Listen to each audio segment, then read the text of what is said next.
Visit www.opticvyu.com in your web browser.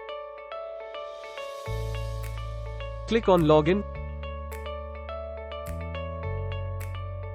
As you click on Login, you will be redirected to the secure.opticvyu.com login page.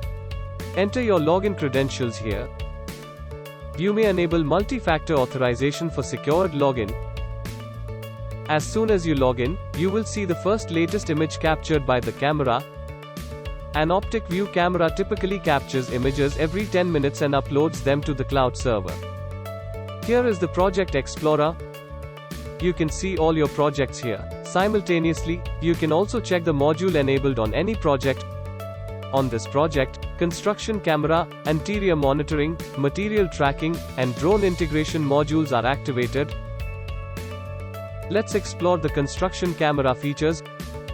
You can select any project and check corresponding cameras.